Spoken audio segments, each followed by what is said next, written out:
Sejam todos muito bem-vindos. Vamos então iniciar a nossa aula de hoje, né? E hoje nós vamos falar sobre alguns assuntos. Todos os assuntos são muito importantes, né? Mas hoje tem um tema que cai bastante. Estamos no artigo 5º ainda da Constituição Federal, que é um tema que cai bastante em concursos públicos, principalmente concursos aí das forças de segurança, né? Como um todo, sempre cai questão dele, pode ter certeza absoluta que vai cair. E, em especial, hoje nós temos aí um artigo também muito importante, que costuma cair muito em prova de concurso público, que é a questão da inviolabilidade de domicílio, porque isso é muito afeto, né, às funções inerentes aí às forças de segurança pública, quer seja Polícia Militar, quer seja Polícia Civil, quer seja Guarda Municipal, até Polícia Penal, enfim, Polícia Federal, sempre cai essas questões, tá bom? Então, nós vamos falar um pouquinho, né, sobre alguns artigos. Hoje, nós, na aula passada, começamos o artigo 5º da Constituição e estudamos do inciso 1 até o inciso 5. Hoje nós vamos estudar do inciso 6 até o inciso 11. Ok, pessoal? Bora lá, vamos começar a nossa aula, né? E ao final também nós teremos aí algumas questões de prova, que a gente sempre aborda, 3 questões aí que a gente vai abordar, questões aí que bastante importantes, né? Então vamos lá. Primeira coisa aí, então se o pessoal também tiver dúvida, né, pode ir postando aí para nós aí, para a gente poder ir respondendo.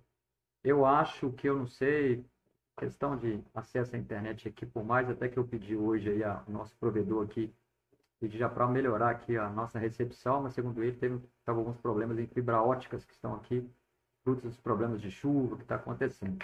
Então pode ser que a transmissão não esteja muito legal, tá bom, pessoal? Para mim aqui tá ok, mas se tiver não tiver muito legal aí, leve em consideração isso, tá? Por isso que eu gosto de mandar, eu sempre mando antes lá para o pessoal dar uma olhada, que vocês podem estar acompanhando aí, né?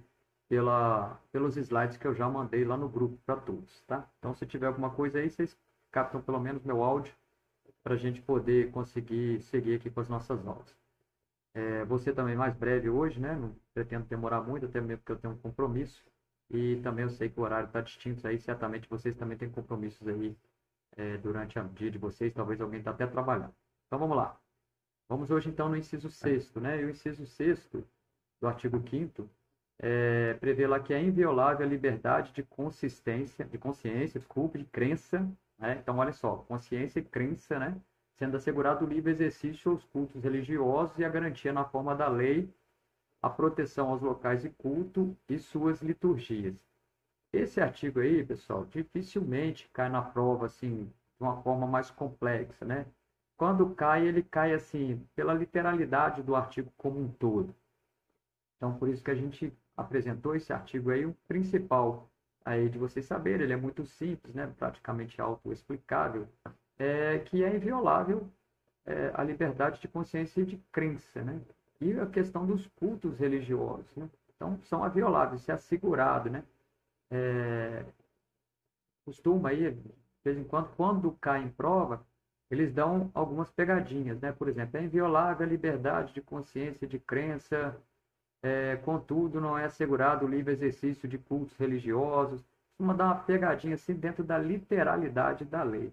Então, ele é bem tranquilo, não tem muitos problemas, né? De fácil entendimento e acho que vocês não terão problemas com isso aí. Então, a gente coloca, é bom para vocês guardarem a questão da literalidade, né? Ver o que está escrito no artigo, porque se cair na prova fica fácil de vocês entenderem, ok? Já o inciso 7º, ele aí a gente já vai começar a fazer algumas explicações, né? Que é um pouco importante a gente abordar. Vamos lá, o inciso 7º. É assegurado nos termos da lei a prestação de assistência religiosa nas entidades civis e militares de internação coletiva. Como assim, né? O que é isso aí? Entidades civis e militares de internação coletiva. Ou seja, as próprias instituições, né? Elas podem ter prestações religiosas. Por exemplo, a polícia militar, nós temos prestações religiosas nossas. A gente, inclusive, chama, nos militares, né? Classe dos militares. Nós temos aí o que a gente chama até de capelão, que é geralmente, não sempre, né? Mas pode ser inclusive também oficial de carreira nosso, né? Ou não, e que presta assistência religiosa. para os militares. Aí tem nas Forças Armadas, a Polícia Militar também tem.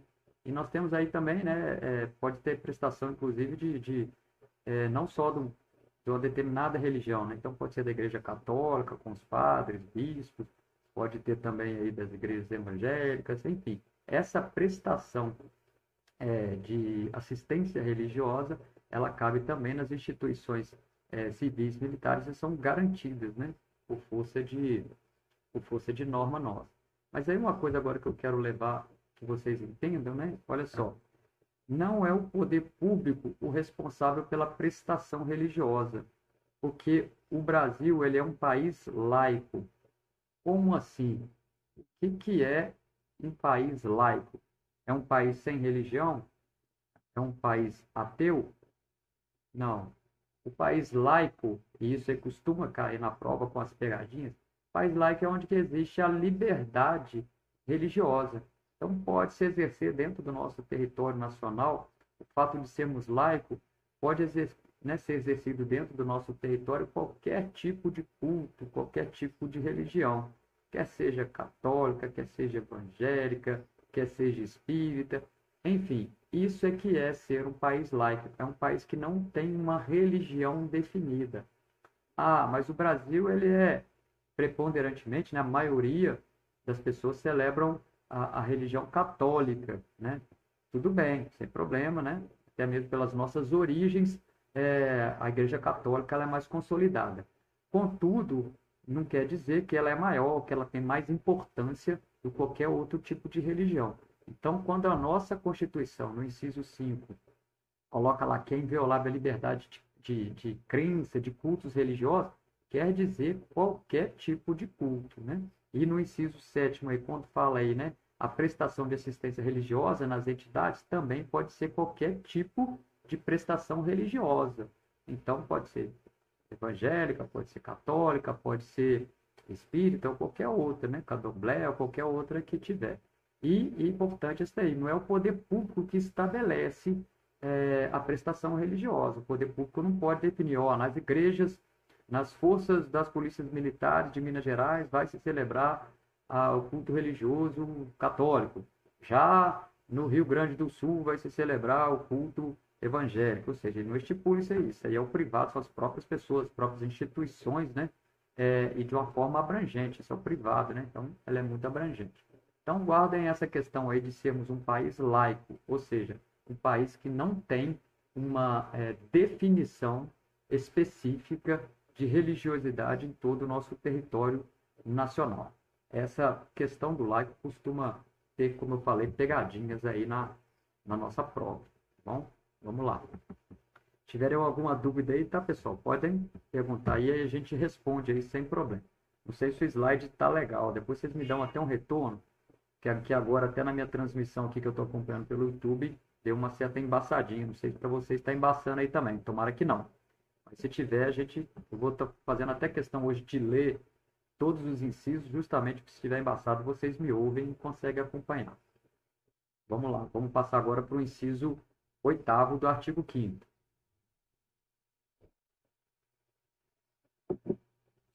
O inciso 8º é previsto o seguinte, vou ler aqui, né? Ninguém será privado de direitos por motivo de crença religiosa ou de convicção filosófica ou política, salvo, então sempre quando tiver esse salvo, sempre quando tiver esse exceto, cuidado, né? Prestem atenção, que é aí que vem as pegadinhas de todas as provas de todos os concursos públicos. Então vamos lá. Salvo se as invocar para eximir-se de obrigação legal a todos imposta e recusar-se a cumprir prestação alternativa fixada em lei.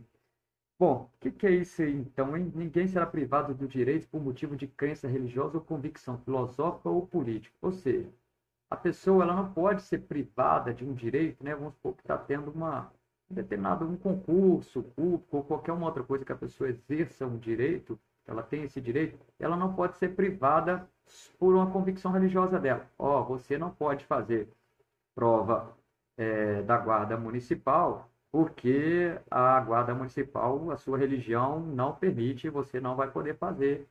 A gente, né, a guarda municipal não aceita, o edital não aceita que é seu tipo de religião, você venha fazer o concurso. Pode ser, é um direito da pessoa fazer, então não pode fazer. Ah, você não pode fazer o concurso da Guarda Municipal. A Guarda Municipal é de forças e a sua convicção política ela é diferente, então não pode. Também não pode ser impedida por isso. E filosófica, né? Filosófica é o que a pessoa pensa, né? A maneira dela pensar.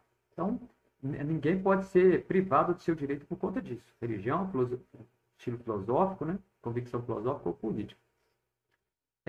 Salvo se invocar para eximir-se de obrigação legal. Ou seja, aí a pessoa, às vezes, ela vai invocar aquilo, ela não é aquela religião, ou ela não segue aquilo que ela sabe, né? Que ela apresentou ali, mas ela está invocando aquilo para ter uma obrigação legal. Aí eu vou dar um exemplo, né? Um exemplo aí do serviço militar obrigatório, né? Eu coloquei aqui na observação, olha só. Em regra, ninguém será privado de direitos por não cumprir obrigação legal. Contudo, havendo descumprimento de obrigação legal, o Estado poderá impor à pessoa que recorrer a esse direito prestação alternativa fixada em lei. Vou explicar isso aí com mais tranquilidade. E eu dei o exemplo do serviço militar obrigatório. Bom, vamos supor que é o serviço militar obrigatório, né? É sabido, todos os homens aí ao completar a idade de 18 anos têm que prestar o serviço obrigatório, tem que se alistar, né? Na verdade. E aí vai decidir se ele, né, se ele vai ser convocado ou não para o serviço. Às vezes ele é dispensado aí por excesso de contingente ou por outro motivo qualquer. Mas ele tem que se alistar, todos, é obrigatório. Porque senão ele perde vários direitos dele aí, não consegue tirar título de eleitor, não consegue ingressar no concurso público da Guarda Municipal, por exemplo, ou qualquer outro concurso público. Ele tem que estar em quites com a justiça militar, né? Com o serviço militar obrigatório. Então, a pessoa é acionada, ou seja, é obrigatório, está previsto em lei, então todo mundo tem que, todos os homens, no caso, tem que ter o seu serviço militar e alistar-se. Aí a pessoa pode chegar e falar, ó, essa questão de serviço militar aí, a minha religião não me permite eu servir, né, entrar para o serviço militar, por questões religiosas, por exemplo. Minha religião não me permite pegar em armas, ou a minha religião não permite eu adotar determinada conduta que vai ter ali no serviço militar obrigatório. Então ele invoca aquilo, coloca aquela religião disso, e ele pode ser, ele pode, né? Ele tem esse direito? Ele tem direito. Está previsto lá, ó. Ninguém será privado pelo direito de crença real se invocar, ele não pode se eximir, né, de uma obrigação que é imposta, né? Então ele não pode ser privado desse direito. A crença dele, ele pode apresentar. Mas aí, por exemplo, no serviço obrigatório dele, o que a sua religião não te permite? Ela não me permite pegar em armas. Aí vamos supor, né? Estou dando exemplos aqui, mas vamos supor que não. Então você pode se engajar, você vai prestar o seu serviço e você vai ter uma prestação alternativa. Isso tem que estar previsto em lei, tá? Mas vamos supor que tem a previsão tal. Se você não pode pegar em arma, tudo bem. Mas você vai fazer o serviço obrigatório, mas você vai ter uma prestação alternativa. Você vai fazer outro tipo de atividade que não seja o uso de arma de fogo, por exemplo. Ou então, às vezes, a pessoa não pode prestar o serviço obrigatório mesmo, em hipótese alguma, qualquer circunstância, mas aí pode haver uma previsão em lei que estabeleça para ele um outro tipo de prestação alternativa para aquilo. Aí, essa prestação alternativa que vai ser apresentada para ele, essa ele não pode se excusar, ele não pode se eximir. E aí, o que acontece então? Então, se a pessoa alegar que não quer prestar o serviço obrigatório por uma convicção política, filosófica ou religiosa, ótimo. Vai ser punida por isso? Não, tem problema. Vai ser apresentada uma prestação alternativa. E aí, se ele não quiser fazer essa prestação alternativa, aí já começa a se entender que ele está utilizando para se eximir-se de uma atividade. Aí sim, ele pode ter direitos dele sendo ofendidos aí, né? Ele pode perder determinados direitos. Por exemplo, você não vai prestar o serviço obrigatório, tudo bem, mas essa prestação alternativa você vai fazer? Não, não vou fazer. Então você vai ser considerado inapto aí para as nossas atividades, ou seja, você não vai ter prestado serviço obrigatório, você pode perder direito, como por exemplo, um dos direitos aí de fazer concurso público, né? Ou título eleitoral para poder votar e ser votado, enfim. Então isso aqui é importante para vocês guardarem. essa questão aí, especificamente aí, de que a pessoa não pode ser privada por motivo de crença ou religião, ótimo, ele pode invocar, é um direito. Mas há essa situação da prestação alternativa fixada em lei. Se existir uma determinação em lei para que ele tenha que prestar um outro serviço, aí ele não pode invocar, falar, não, não vou também não. Ou seja, aí ele vai estar, né, podendo incorrer aí em perdas de direitos, como eu falei. Tá bom? Então guarda essa questão aí da prestação alternativa que pode ser fixada para ele.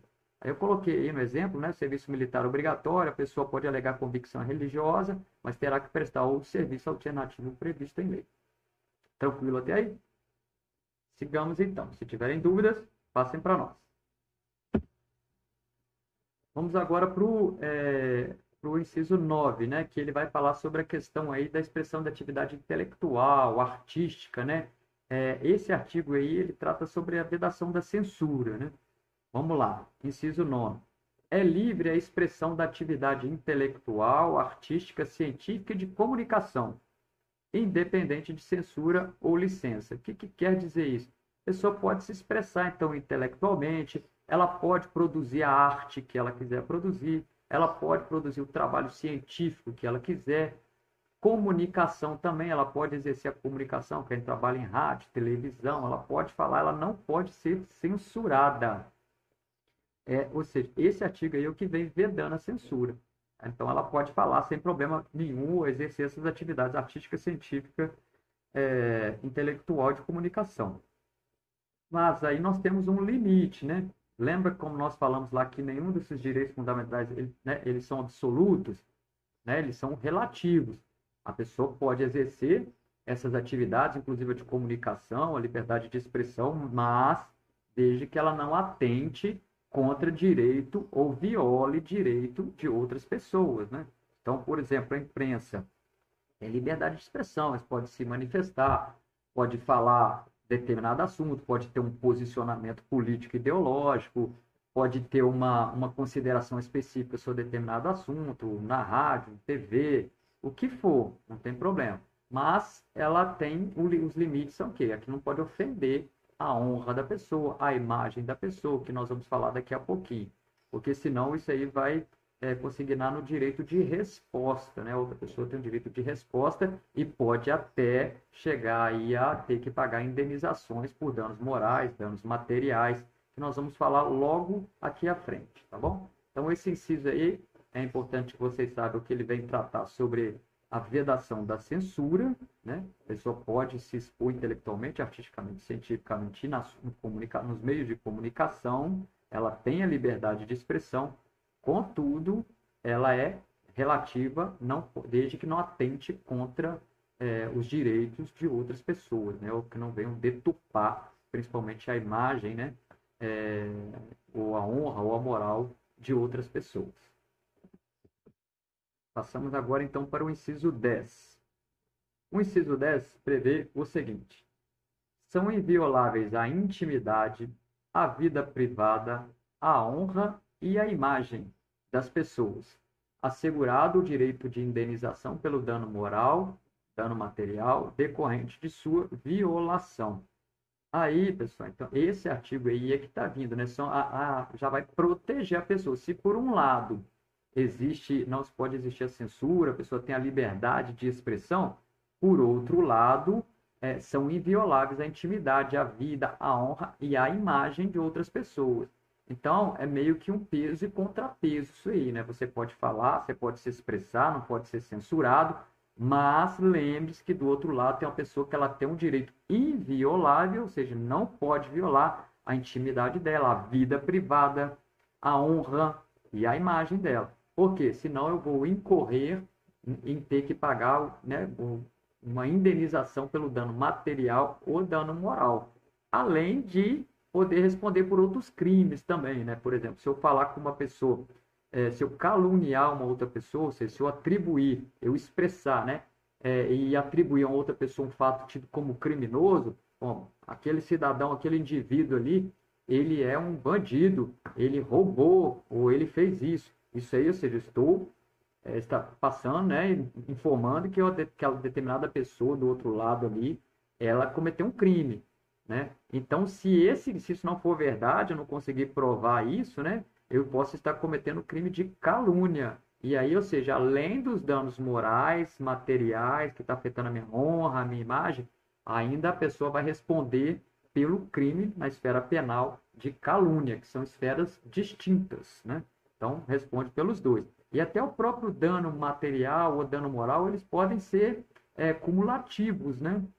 Ou seja, a pessoa pode afetar tanto a minha imagem e a minha honra, né? Então eu posso ser ressarcido por um dano material, às vezes um prejuízo que eu tive por conta daquele dano, um prejuízo financeiro, por exemplo, por conta daquele, né, de ofender a minha honra e a minha imagem, como também o dano moral. Então, pode ser que ela tenha que pagar até uma indenização por distintas, né? Tanto para a indenização material como a indenização por danos morais, além dos crimes aí que possam incorrer na esfera penal, como eu falei, por exemplo, um crime de calúnia, né?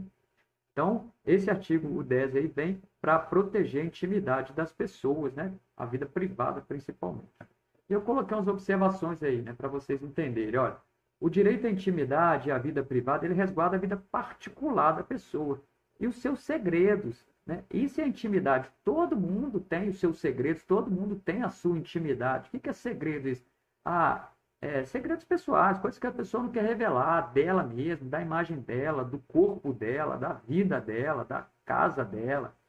Isso aí, ela tem esse direito a essa intimidade, né? É a vida privada, pessoal. Ah, mas a pessoa ali é um agente público, ele tá, né? Todo mundo conhece, tudo bem. Na esfera pública ali tem certas coisas que acaba se confundindo mesmo, né? Tanto a questão pública da pessoa com a coisa privada, particular dela, né? Mas aí tem uns limites, né? Tem uma pessoa pública, ela tem direito à intimidade dela e à privacidade. Então, isso não pode ser ofendido. Então, quando se vem o direito à intimidade é para isso, para resguardar a vida particular da pessoa, aquilo que é interno dela, que é interesse que só cabe a ela, né?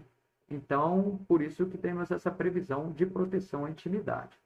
Já o direito à honra, ele protege a reputação, a dignidade da pessoa, né? A pessoa se sente ofendida por uma coisa que ela vai falar. Isso aqui é questão da honra, né? Por exemplo, o policial ali, ou o guarda municipal, aquele cara, ele envolvido com coisa errada, ele passa a mão na cabeça das pessoas, ele protege um enquanto o outro, ou seja, está começando a ofender a minha honra, o meu trabalho, a minha reputação, aquela reputação que eu tenho como, por exemplo, um coronel da polícia militar, né, que se constrói ao longo dos anos, ou uma reputação pessoal minha, independente se a pessoa é agente público ou não, se a pessoa é particular ou não, ela tem uma reputação, se ela tem uma imagem junto à sociedade, né, junto aos vizinhos dela, junto aonde ela estuda, junto aonde ela trabalha. Então, quando, né, a pessoa ofende a honra dessa pessoa no trabalho, ela está ofendendo toda a reputação que ela tem naquele ambiente de trabalho, que pode, como eu falei, trazer até um prejuízo para ela, tanto para a imagem como um prejuízo até material, né? Pode ser até mandado embora.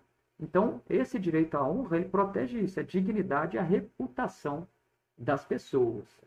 O direito à imagem protege aquela representação pessoal, né? O que é representação pessoal? Aquilo que a pessoa tem para si, né?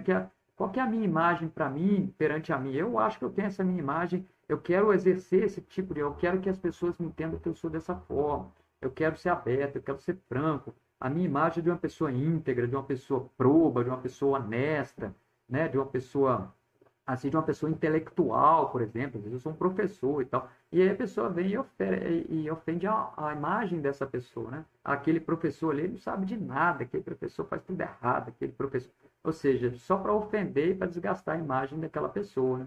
Então, isso aí esse direito à imagem, ela vem para proteger isso aí, aquela representação pessoal das pessoas, né? E como eu falei, coloquei, né, quem violar qualquer um desses direitos, né, a intimidade, a honra, a imagem, por aí vai, está sujeito a ter que pagar uma indenização por danos morais, danos materiais, além de poder responder na esfera criminal por um determinado crime, para calúnia, injúria, difamação, por exemplo, né? Eu coloquei um exemplo que é bom vocês guardarem, eu grifei até em vermelho aí, sobre as pessoas jurídicas, né? Que as pessoas jurídicas, honra, imagem, É só a pessoa física que tem? É só o ser humano? E uma empresa? Ela não tem, né? Uma empresa consolidada, vamos supor a Fiat, a Polícia Militar, a Guarda Municipal, a Petrobras, enfim, qualquer empresa, ela também pode invocar esse direito, né? Ela também pode ser indenizada, que ela pode ser também vítima, mesmo sendo pessoa jurídica, por dano moral, por direitos à honra e à imagem. Então, a empresa ela também tem honra e também tem imagem. As empresas, a Petrobras, por exemplo, ela tem uma imagem que ela passa para a nossa nação, né?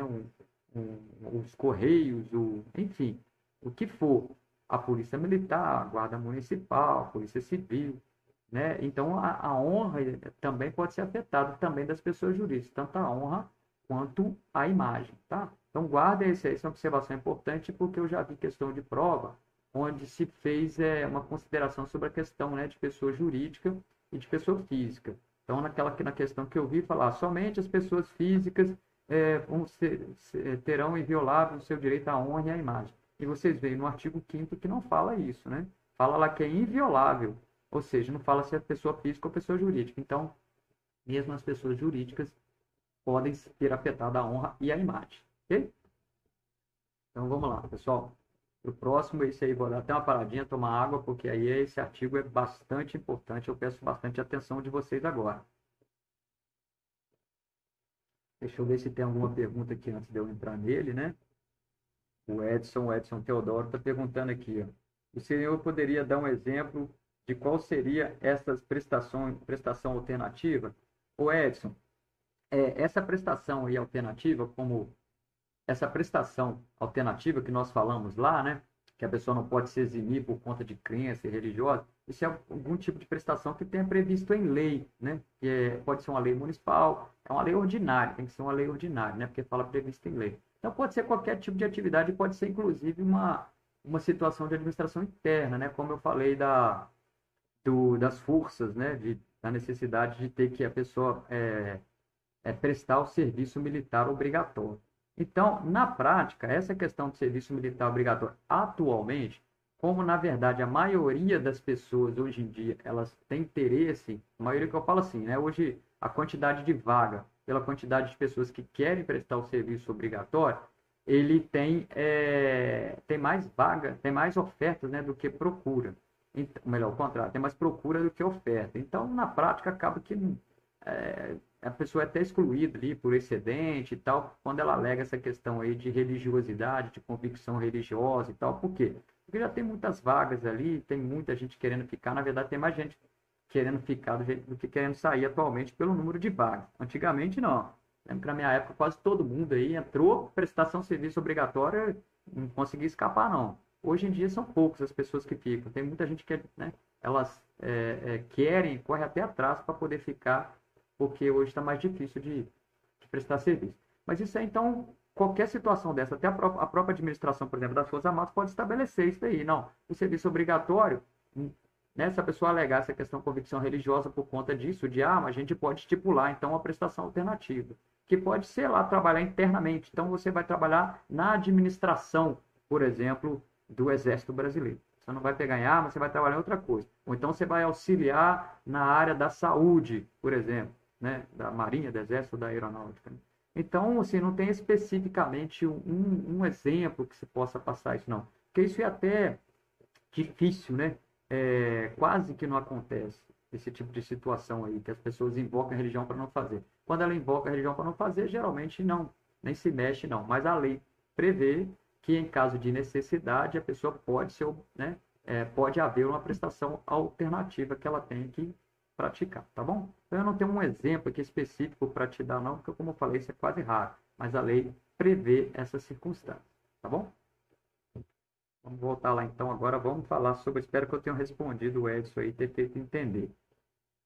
O inciso 11, então, esse, pessoal, ele é muito importante, porque cai muito em questão de prova, né? Porque é um inciso que ele tem muitas nuances dentro dele ali que a gente tem que trabalhar. Vamos lá. Inciso 11. A casa é asilo inviolável. Então, essa palavra aí já cai muito em prova, né? Inviolável, ou seja, não pode ser violado, né?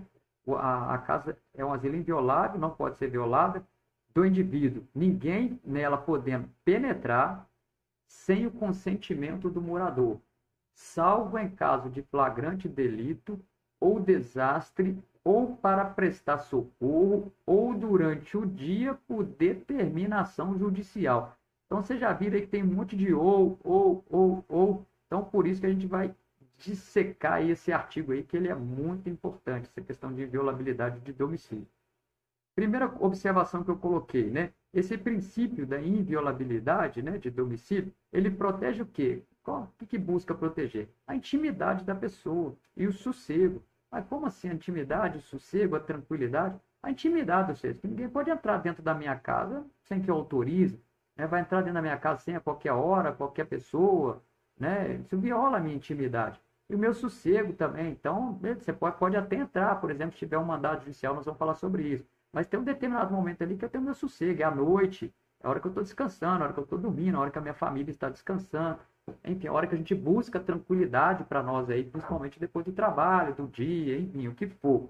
Então, esse princípio ele busca proteger isso, a intimidade e o sossego e a tranquilidade das pessoas. Mas vamos lá. Então, o que é casa, né? Tem tantos conceitos de casa aí hoje em dia, né? Tá falando lá que a casa é o asilo inviolável. Estamos lá no iniciozinho do inciso. Então, o que é casa? Casa, pessoal, é qualquer compartimento habitado. Então, um apartamento é casa? É. A casa de 2 andares é. Um barraquinho é casa? É. Um quarto de 1 cômodo é casa? É. Uma kitnet? É. Ou seja, qualquer compartimento que for habitado ali é considerado casa. E esse compartimento habitado, ele não precisa ser especificamente individual, não. Ele pode ser, como eu falei embaixo aí, coletivo. Então, se tiver um alojamento, né, um alojamento lá, ou um hotel, né, que tem várias pessoas ali que moram naquele hotel, ou que estão hospedadas naquele hotel, né, ou um alojamento, por exemplo. Isso é uma habitação? É a casa? É considerado uma casa. Então, se eu estou lá dentro do meu um alojamento de uma empresa, por exemplo, eu tenho um quarto ali que é meu, enfim, aquilo é considerado uma casa. Eu fico ali, eu moro ali, eu durmo ali. Então, é uma casa e ela é protegida por esse artigo, ela é inviolável. E qualquer compartimento privado. O que é compartimento privado? Qualquer compartimento pessoal, né, que não for aberto ao público, onde pode-se, inclusive, exercer profissão, trabalho, qualquer outro tipo de atividade. Aí coloquei uns exemplos. O escritório.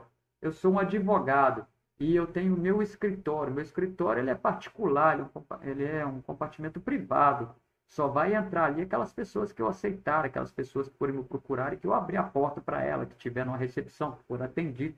Você não pode, mesmo no escritório, já ir abrindo a porta e entrando. Então, é considerado uma casa? É considerado uma casa. O consultório médico, mesma coisa. A pessoa já não pode entrar, mas o médico ali vai muita gente, ele atende muita gente, tudo bem, mas atende à medida que ele autoriza a entrada. Então, se ele tiver fechado ali com o consultório dele ali, é inviolável, não pode a pessoa adentrar. Um trailer, coloquei o exemplo de trailer, porque é muito comum hoje em dia, né? O pessoal pega esses trailers aí e faz trailer de casa, né?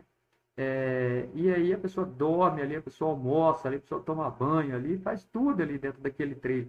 Mas é um carro, ele é móvel, move para lá, move para cá. Mas enquanto ele estiver sendo utilizado como casa, ele é inviolável. Ele não pode ser, as pessoas não podem adentrar porque ele é considerado uma casa. Mas o trailer não é um automóvel? E se esse trailer estiver em deslocamento? Ele estiver saindo de uma cidade A para uma cidade B. Então, tem uma blitz. E aí? Ele não vai precisar parar na blitz porque ele não pode ser abordado? Não. Aí é outra história. Aí, naquele momento, ele está sendo utilizado como um veículo. Então, ele pode sim ser abordado. Mas eu abordei ele ali como um veículo, né? E ele está transitando, está ali como um veículo. Contudo, lá atrás tem uma pessoa que está dormindo, que está como se fosse uma casa. E aí, como é que faz? Aí é outra história. Então, se ele está sendo utilizado ali naquele momento como uma residência, como uma casa, ele é inviolável.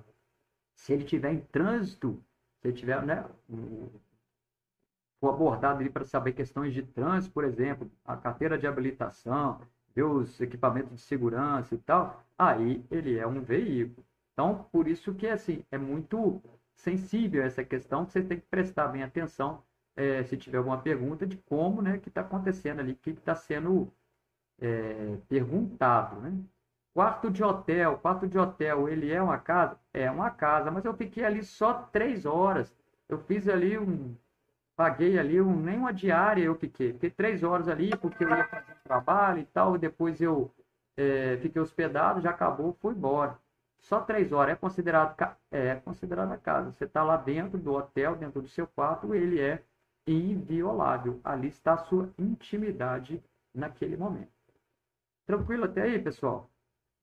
Acho que, né, se tiver alguma dúvida aí, me passa, a gente vai e busca compreender, tá bom? Mas é importante, então, vocês, de cara, nesse inciso aí, ó, a casa é a vila inviolável. O que que é casa? Então, a casa é isso tudo aí, não é só uma residência especificamente, não. Ok? Vou passar para outra aqui que ainda temos mais. Olha lá. Então, quando se pode entrar na casa? Vejam bem o artigo anterior. A casa é um asilo inviolável do indivíduo. Ninguém nela pode penetrar sem o consentimento do morador. Ou seja, se tiver o consentimento do morador, se ele autorizar, aí eu já posso entrar. E tem outras questões, salvo em caso de flagrante ou desastre, ou para prestar socorro, ou durante o dia com determinação judicial. Ou seja, a casa é um asilo inviolável, mas em determinadas circunstâncias eu posso adentrar a essa residência. Quando então que eu posso entrar numa casa? Lembrando, casa é tudo aquilo, né, que nós falamos lá agora, né? Trailer, por aí vai. Quando que eu posso então entrar numa casa? Somente nos seguintes casos. Por que somente? Porque a lei é impositiva, ela está colocando ali, ó, só o salvo, ou seja, só naqueles casos específicos que está enquadrado ali na lei. Quais são esses casos? Primeiro, com o consentimento do morador. Então, se eu entrei na residência da pessoa, falou, olha, tem uma notícia aqui que na casa do senhor aí tem uma arma de fogo, a gente queria aí dar uma olhada, o senhor autoriza a gente olhar aí, como é que é? Não, na minha casa não tem nada não. Vocês estão autorizados. Podem entrar aqui na minha casa aqui tranquilamente e verificar o franqueio entrado para vocês. Então, nesse momento, a pessoa pode entrar, no caso, o agente público aí, o policial, o guarda, pode entrar. Por quê? Porque houve o consentimento da pessoa da casa. Mas aí esse consentimento, o que tem que resguardar? Aquela pessoa tem autonomia para consentir, para autorizar, né? Às vezes é uma pessoa que tem nada a ver com a casa, né? Tá só ali de passagem ali, aí ela vai, não pode entrar. Fala, você é o dono da casa? Não, sou não. Mas o que você está fazendo aqui? Ah, eu sou pedreiro aqui, eu estava fazendo uma obra para eles aqui, mas por mim pode entrar. Não, aí não. Então a pessoa tem que ter, né, legitimidade para autorizar a entrada. Então, se a pessoa consentiu, aí aquela casa pode ser adentrada para verificar aí, né? No caso que eu falei, um exemplo aí, para verificar se ali tem arma de fogo, droga ou coisa nesse sentido, tá bom? E o que é importante? Aí já vou um pouquinho pela prática, né?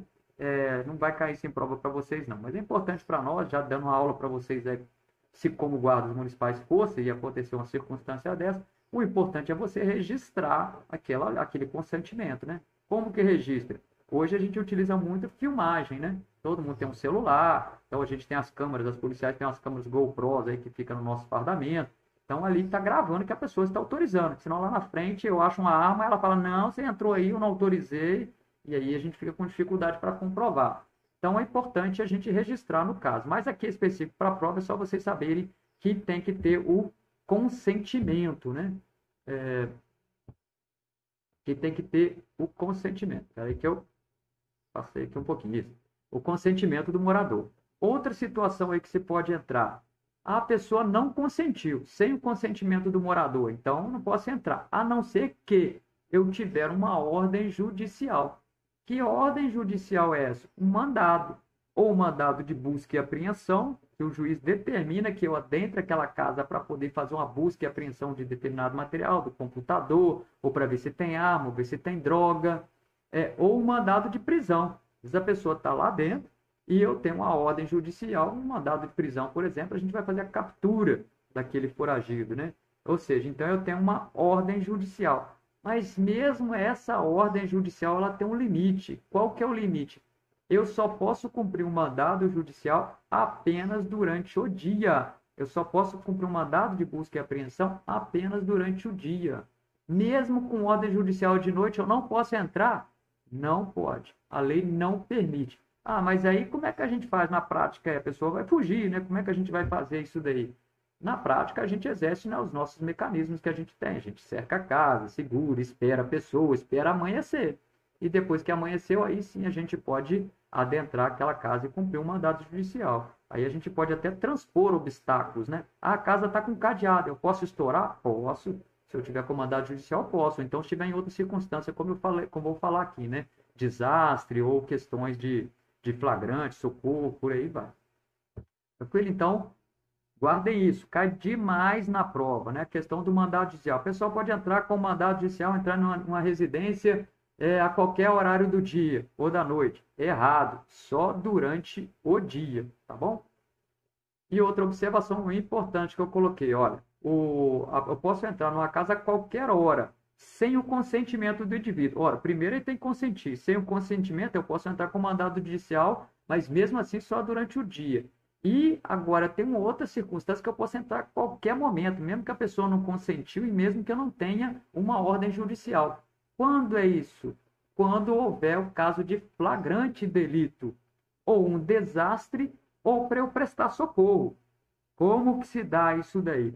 Flagrante delito, pessoal. A pessoa cometeu um crime e correu para dentro de casa. Acabou de fazer um assalto, ou ela está com droga dentro da casa dela, eu sei que ela está com droga dentro da casa dela, pegou, correu, ou ela cometeu algum outro crime, qualquer um homicídio, matou alguém e entrou para dentro de casa. E aí, eu vou ter que ir lá cercar a casa dela, esperar amanhecer, pedir uma ordem judicial para depois eu capturar? Não. Isso aí é a coletividade, né? Esse direito da coletividade, ela cometeu uma situação grave, está em flagrante de um crime. Então, naquele momento, eu posso adentrar para realizar a prisão daquela pessoa em flagrante delito. Ah, a pessoa está sendo investigada. Investigado? Não. Flagrante. Então, no flagrante, ou seja, quando acabou de acontecer, está no calor dos acontecimentos. Então, a gente pode entrar, a gente pode transpor obstáculo, posso pular o muro, posso estourar um cadeado, eu tenho que usar todos os meios para eu capturar aquela pessoa que acabou de cometer um crime. E eu sei disso, ela está no flagrante delito, né?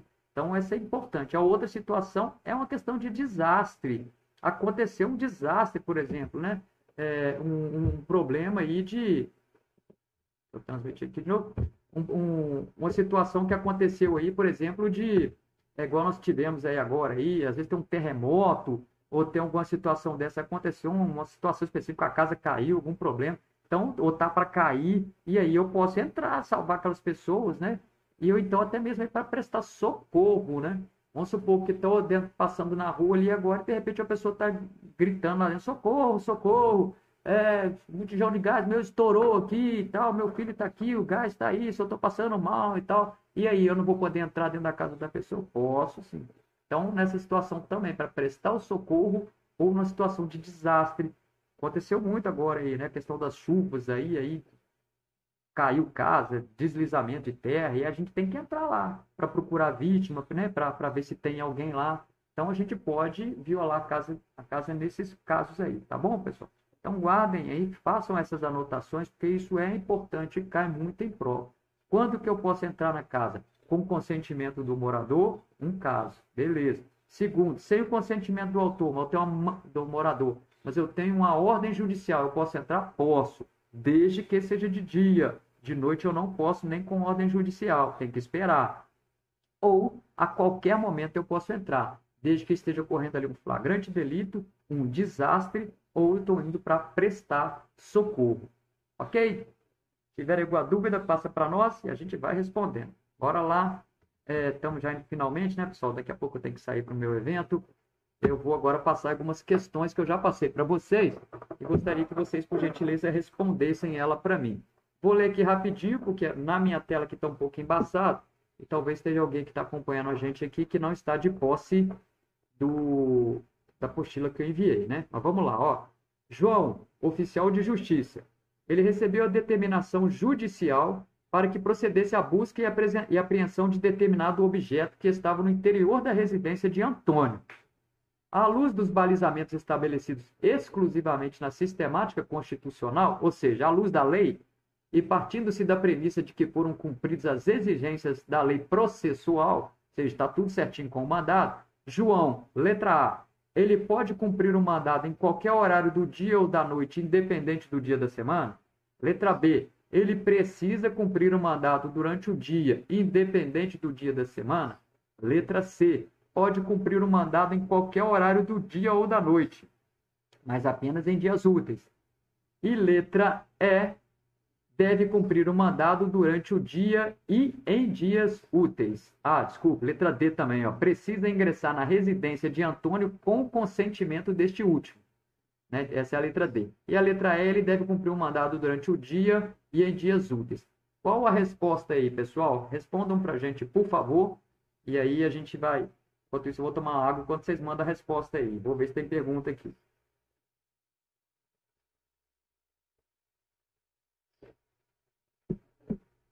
O pessoal, então, já está ali, né? Respondendo ali, ó. Letra B, Matheus, letra B, Vitória, letra B, Bruno, letra B, Isabela, Taylor, Rita, Rosilene, tudo letra B. E a Rosilene, ela fez uma consideração aqui interessante, olha, importante. Ela colocou aqui, ó, A está errada, só pode até as 21 horas, se não me engano. Essa questão, Rosilene, eu nem entrei. Primeiro eu vou responder a pergunta, né? Então, vamos lá. A pergunta é isso aí. Vamos lá. Letra A. Pode cumprir o mandado em qualquer horário do dia ou da noite, independente do dia da semana? Não, não pode. Nós já falamos do cumprimento de mandado judicial somente durante o dia. Letra B. Precisa cumprir o mandado durante o dia, independente do dia da semana. Sem problema, isso aí. Durante o dia pode ser no domingo, no sábado, a hora que for. A lei fala somente que tem que ser durante o dia. Letra C. Pode cumprir o mandado em qualquer horário do dia ou da noite, mas apenas em dias úteis. Não. Primeiro que não pode cumprir em qualquer horário, só de dia. E segundo que também não precisa ser em dia útil. Pode ser sábado e domingo, ou feriado.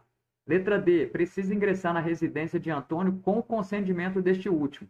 Não necessariamente. Né? Mesmo sem o consentimento, ele pode entrar para cumprir, porque ele está de posse de uma ordem judicial. E letra E, deve cumprir o mandado durante o dia e em dias úteis. Deve cumprir o mandado durante o dia, mas não precisa necessariamente ser em dia útil. Então, a letra correta vai ser a letra B mesmo, né? Precisa cumprir o mandado durante o dia, independente do dia da semana. Aí a Rosilene fez uma pergunta, fez uma colocação, né? Mas o que é esse durante o dia, né? Porque tem local aí que o dia escurece, né? 5 horas, dependendo da época, né? Tá no inverno, tá no verão, horas. Se tiver no horário de verão, e aí, né? Costuma ser mais tarde e tal. Eu não entrei nesse detalhe, nem vou me aprofundar muito, porque isso aí já é uma questão mais de entendimento, é uma questão mais de jurisprudência, que não vai cair no concurso, né? Mas, geralmente, né? A gente entende que esse horário aí é até as 20 horas. Se entende que até as 20 horas é o dia. Mas isso depende muito. Depende até de entendimento de juiz em, né, determinado local. Ele pode estabelecer ali, falar durante o dia, mas até 18 horas e tal. Então, em questão de prova para você, não vai cair essa questão de horário, porque isso é uma questão de entendimento, né? Isso é uma questão de entendimento, sim, que não é o caso, né? Vai de acordo com cada circunstância em específico, né? O juiz pode até, pessoal, decretar, às vezes, dependendo de uma determinada circunstância, né? Se for um local de habitação coletiva, ele pode até estipular um determinado horário, né? Ó, você pode cumprir esse horário aqui. Às vezes a gente tem que cumprir, vamos supor, vai ter uma decisão judicial, numa investigação da Polícia Civil, por exemplo, vai falar, ó, a gente tem que entrar dentro daquela casa porque tem que colocar uma escuta telefônica lá, por exemplo, porque lá está tendo crime naquele local, a gente precisa colocar. Mas de dia o cara está lá o tempo inteiro, não tem jeito de a gente ir. Então, se autoriza a gente lá de ir no horário mais tarde, o juiz pode conceder determinado horário por determinação de uma circunstância em específica. Ele vai especificar o porquê. Então, até nesses casos, pode ter uma estipulação aí, né, de acordo com o caso, tá? Mas a questão, então, por provas aí, vai cair que é durante o dia. O resto é mais a questão de entendimento. Ah, mas por exemplo, pode cair, isso aí agora pode cair em prova o que eu vou falar. A pessoa entrou lá, por exemplo, 17 horas, tá? Durante o dia eu vou cumprir um mandado judicial. Entrei, estou cumprindo lá um mandado de busca e apreensão. Só que é muita coisa. O lugar é muito grande, eu tenho que aprender muita coisa, estou com a equipe grande lá. Aí isso aí vai demorar lá 2, 3, 4, 5 horas. Vai entrar à noite. E aí? Eu vou, cumpro aquele mandado judicial, eu cheguei durante o dia, mas eu vou ter que ficar lá durante a noite também, para até eu conseguir pegar aquilo tudo e acabar de cumprir o mandato. Posso ou não posso? Pode. Você adentrou, você iniciou o cumprimento do mandato judicial durante o período diurno, de dia. E se entrou à noite ali por conta de uma determinada circunstância que é muito grande, que demandou mais tempo, então não tem problema nenhum, você pode continuar cumprindo aquele mandado judicial ali. Ok, pessoal? Bora lá então para a próxima questão. Eu espero que eu tenha respondido aí a Rosilene, né? Às 21 horas. Não, eu não tenho um horário específico não, tá, Rosilene? Deixa eu ver aqui, o Matheus pode ser preso também no dia da eleição? Matheus, aí é uma outra questão específica, né? Não vamos entrar aqui, nós estamos falando sobre, né, de forma geral. Para as eleições, aí não. Tem um determinado período das eleições que a lei, ela determina, né? Um pouquinho antes das eleições ali, 24 horas, 48 horas antes das eleições, a pessoa não pode ser presa nem por mandado judicial. Por que isso? Isso prevê, isso aí é mais para questões políticas, né? Para evitar perseguições políticas. Senão, às vezes, né, tem um interesse ali daquela pessoa não participar das eleições, aí vai lá, consegue um mandado de prisão para ela 2 dias antes da eleição, só para não participar das eleições ali, né, no dia. Então, a lei protege isso, tá? Mas não é o caso específico aqui que a gente está falando. Isso aí é mais à frente, é uma legislação específica, legislação eleitoral, mas você está certo, em determinada circunstância, nem com mandado judicial por conta de eleições, a pessoa pode ser presa, tá bom? Mais à frente a gente até aborda alguma coisa disso, mas isso não é temática de prova de vocês da guarda. Deixa eu ver aqui, parece ter mais aqui. 21, pode ser presa eleição. Corrigindo, acho, depende. O juiz não vai mandar um mandado de prisão no dia da eleição, eu acho. Isso foi falado aí, é porque não pode, né? Então, bacana. Vamos lá para a próxima questão aqui, olha. Considere que Mário sequestrou Luísa há 2 meses e que a mantém em cárcere privado durante todo esse tempo. Lucas é vizinho de Mário e durante a noite do dia 10 de novembro ouviu Luísa gritando pedindo ajuda. De acordo com a Constituição Federal, é correto afirmar que, letra A, como a casa é asilo inviolável do indivíduo, Lucas apenas nela poderá penetrar para prestar socorro sem o consentimento de Mário durante o dia. Letra B. Independente de ser o caso de desastre ou com o fim de prestar socorro, Lucas poderá penetrar na casa de Mário sem o consentimento em qualquer horário. Letra C. Já que a casa é asilo inviolável do indivíduo, ninguém nela pode penetrar durante a noite sem o consentimento do morador, ainda que em flagrante delito. Letra D. Somente em caso de desastre, Lucas poderia penetrar na casa de Maria sem autorização expressa. E por fim, letra E. A casa é asilo inviolável do indivíduo, mas Lucas poderá penetrar na casa de Mário durante a noite sem autorização expressa para prestar socorro a Luísa. Respondem, por favor, aí. Vamos lá, vamos aguardar, ver o que vocês entendem dessa questão.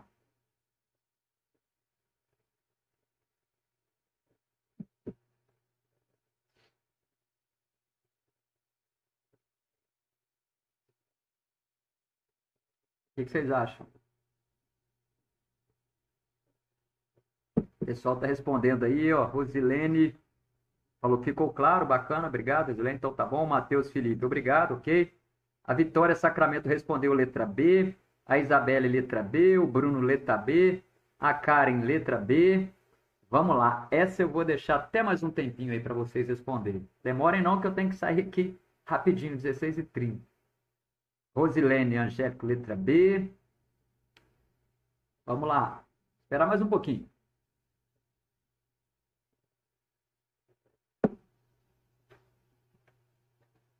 Mais alguém? Bom, parece que parou ali na Rosilene, né? O Júlio, letra E. O Edson Teodoro, letra E. Ah, vocês viram aí que eu dei uma, né?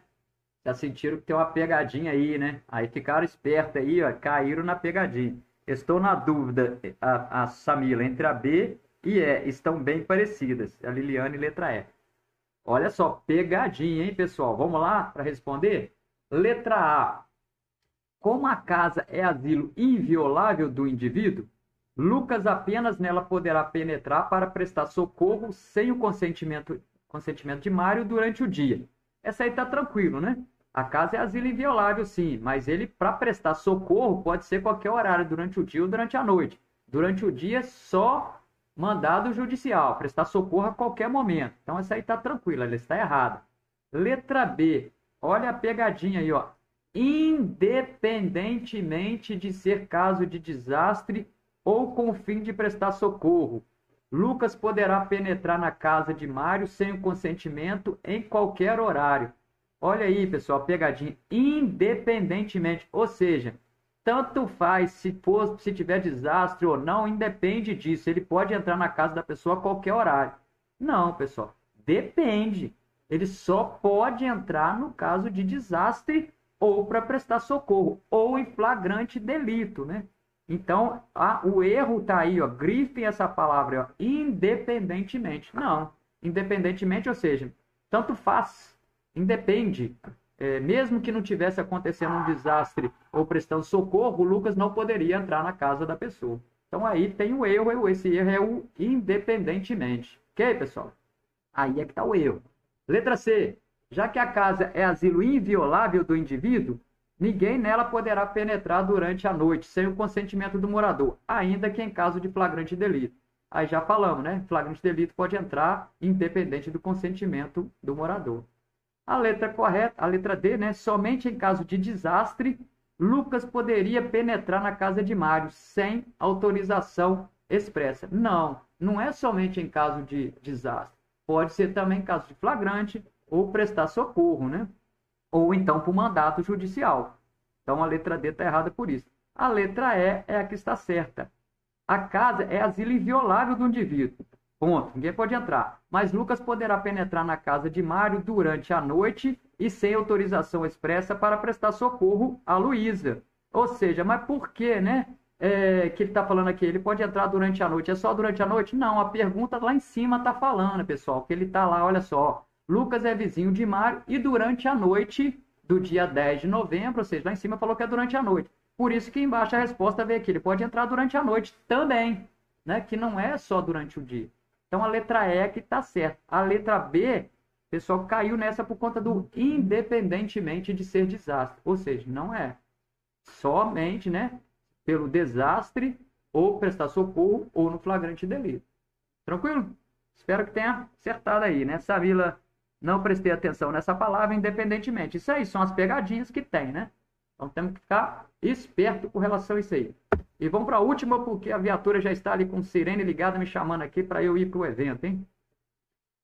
Questão, vamos lá. Acerca de direitos e garantias fundamentais. Julguem o item a seguir, né? Ou seja, se, com o intuito de eximir-se de obrigação legal, a todos importa, uma pessoa, repetindo aqui, o telefone tocou, se com o intuito de eximir-se de obrigação legal a todos impostas, uma pessoa se recusar a cumprir prestação alternativa, invocando convicção filosófica e política ou crença religiosa, os direitos associados a tais convicções podem ser restringidos, certo ou errado? Respondo aí rapidão para eu poder sair.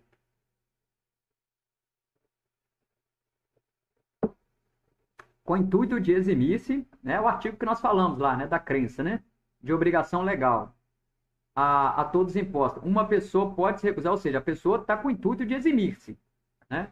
Ela se recusar a cumprir prestação alternativa. Prestação alternativa. Lembrem lá, né?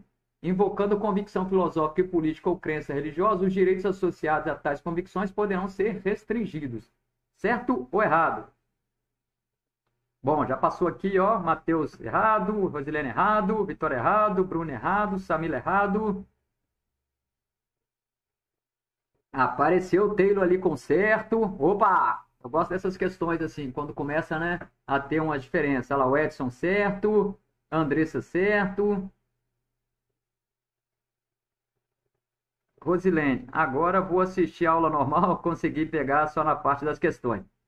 A Liliane errado, olha só. Pessoal, vamos lá. Prestemos atenção. Pegadinha aí também. Não é que é pegadinha, né? É porque vocês foram lá direto e não conseguiram ler com cuidado a prova, a questão. Olha só. Se com o intuito de eximir-se, ou seja, a pessoa está com a intenção de eximir-se de uma obrigação legal que é imposta a uma pessoa, né? E se essa pessoa se recusar a cumprir prestação alternativa. Você lembra que eu falei daquela questão do exército? Ou seja, a pessoa pode chegar e falar: eu tenho a minha convicção ideológica, eu tenho a minha convicção de crença e eu não posso pegar em arma, eu não posso entrar no exército. Beleza, ela pode falar isso. Não, então tudo bem, ela não pode ser privada desse direito. Mas aí vai ser passado para ela uma prestação alternativa que nós falamos aqui agora. Aí ela fala: não, essa prestação alternativa eu também não posso cumprir por conta disso. Aí, nesse caso da prestação alternativa, a pessoa pode sim ter direitos restringidos. É o que a pergunta está falando aí, olha. Se com o intuito de eximir-se de obrigação legal a todos imposta, uma pessoa se recusar a cumprir prestação alternativa, invocando convicção filosófica e política ou crença religiosa, os direitos associados, né, ou seja, os direitos que ela teria a tais convicções, poderão ser restringidos. Ok? Então, essa resposta é certa. Tá bom, pessoal? Essa resposta está correta.